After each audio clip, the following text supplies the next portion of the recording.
It's June 29th, 2022. Tonight, difference. Lewis took the baby and I out for something called gelato, um, to a place we had never been before, with his two friends. Um,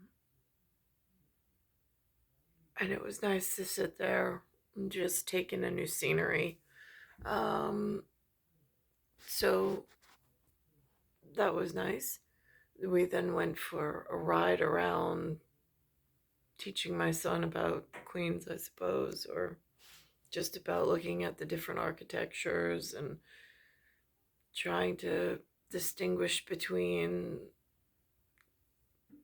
old Mediterranean style, Dutch American, salt box, whatever, some of the new styles that we don't have words for, um, in some monstrosities. Um, and just spent time together. It was supposed to be an old car show, but then what happened, we don't know. Then I come back, and as we were driving, it was really interesting because I spoke to my son, and I'm like, I was like, see this building here? I was like, this is what now they refer to as like a Vanderbilt or a national treasure. There's few of them left. I was like, but I don't know if they're on a national registry or not, but it was when things were built beautiful and like there was care and planning. Um, it came along with this theme of Great Gatsby, the Golden Guild, that thing. That's what I've heard them use these words for. Um, I was like, and then at some point, there was some apartment buildings, and I said, and my son says it looks like they took out all the insides, and like the outside still looks like it fits the other houses. He said, but it doesn't. Something just doesn't look right. And I was like, yeah. I was like, something happened in this electric code in the area. I don't know when exactly it was. I was like, but the old wiring no longer, the old wiring was fine back in the old wiring days when the electric company was coded a certain way and issued that code, that building code, with that electric. The wires were able to carry the electric. There was, whatever there was, but it was in a time where the city was not as crowded or busy or whatever as it is today. I was like, and then as the decades rolled in, they started, for some reason, and I don't know how it got started, they started taking out walls and putting in new electric. They keep upgrading the code. Again, I don't know what that means in your life frame. I was like, but, and he says, yeah, well, and then he's trying to explain to me, like, in his little 10-year-old mind, about how you want to have all this new wiring and stuff. And I was like, here's the thing, no, you don't. Not necessarily. I was like, because every time they upgrade the code, that usually means it comes with more problems, more people, more, I don't know where they come from. Why are we like increasing capacity and whatever on carrying code through a line? In the words just make sense, especially at 10-year-old level. Um, and then I'm thinking of that transition that I've actually seen from the ground in New York, real estate, engineers inspections I've been on, home inspections I've been on, conversations at different tables with people in the business that know things. Um, Meaning it went from fuse boxes at one point to 100 amp. to then 150 amp, and then at some point it went to 200 amps.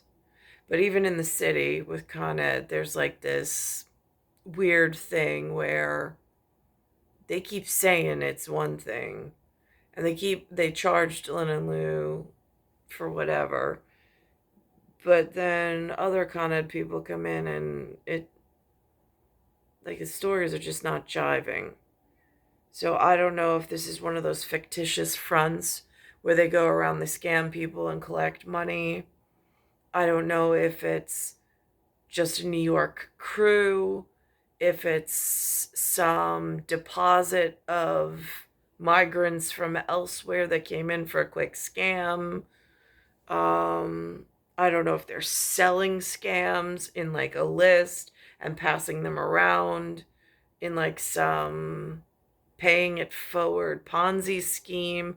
I'm really not too sure about the New Yorkers, and quite frankly, it's not even the New York that like I recognize. I mean, it's like, I don't know. It looks like somebody else's New York at this point. It's really frightening. So then I'm taking that thought of the electric, the wiring, the coding, the rolling forward of time, space, biological clocks, generational clocks, so on and so forth. And then I'm looking at the weather. Um, and I'm watching this particular weatherman on AccuWeather. Now, normally they stay up in the Northeast corridor. They don't mention South anything, or the Caribbean. They don't mention. But for some reason today they did, or yesterday they did. So Tuesday, June 28th, that's what this is from. And then I fast forward and I listened to his second segment where he distinguishes a difference between where the hurricane is and the upper portion of what he refers to as US. So the lower portions are something different, the upper portion is the US. I was like, all right, well, there's a clear definition that I don't normally hear. Interesting. So then I was like, I wonder how that differs from today's 12 o'clock forecast. So then I go to the 12 o'clock Eyewitness News today, being June 29th, and I listen to the report. And there's a few visual markers that are different, and I'm listening to his words very carefully. It's an unusual report. He even says it's an unusual report.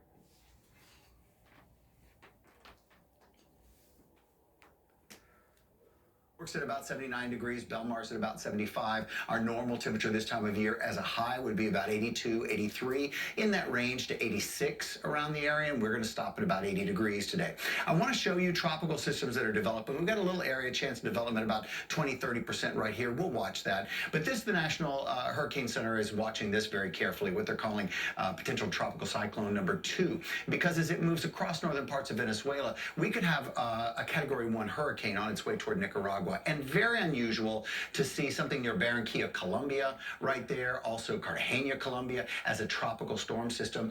That it's just unusual in its positioning and its direction. So we'll be watching it for sure. Not a threat to the U.S., but we always watch anything that develops out there in hurricane season. 75 degrees to 74 degrees straight down the Hudson Valley at about 1:30 this afternoon.